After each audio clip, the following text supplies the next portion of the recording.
Last comment हाल आपके सामने है। देखिए, जो कॉन्स्टिट्यूशन है वो डेड डॉक्यूमेंट नहीं है, लाइव डॉक्यूमेंट है। अमेंडमेंट्स इसमें जो मुनासिब हैं होनी चाहिए। क्या खूबसूरती से आपने जुमला बोला। लेकिन जो सबसे इम्पोर्टेंट बात है कि इसमें चंद ऐसी अमेंडमेंट्स हैं जिनको सिर्फ पॉलिटिकल राइवलरी की वजह से नज़रअंदाज किया जा रहा है। मसलन उसमें एक आर्टिकल 185 सब क्लास 4 ठीक है, वो ये है कि जो क्रिमिनल अपील्स इस अमेंडमेंट के बाद फाइल होंगी सुप्रीम कोर्ट ऑफ पाकिस्तान में, सुप्रीम कोर्ट बाउंड है कि 12 महीने के अंदर अंदर उनका फैसला करे।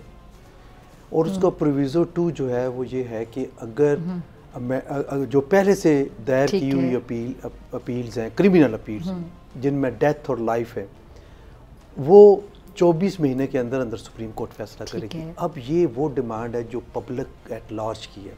बतौर प्रैक्टिसिंग वकील मैं ये समझता हूँ कि कई दफ़ा मेरे अपने केसेस में ऐसा हुआ है कि लाइफ इम्प्रिजनमेंट केस है और सुप्रीम कोर्ट में जब वो अपील लगी है तो पता चला कि वो तो सज़ा पूरी करके घर चला गया। तो ये आप खुद देख लें कि बंदे को बरी किया लेकिन पता चला कि वो तो डेथ सेल में मर चुका।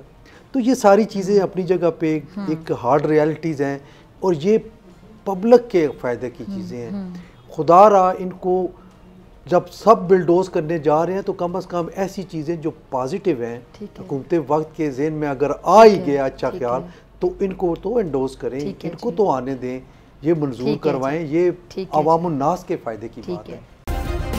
सब्सक्राइब करें और बेल दबाएं ताकि कोई खबर रह न जाए।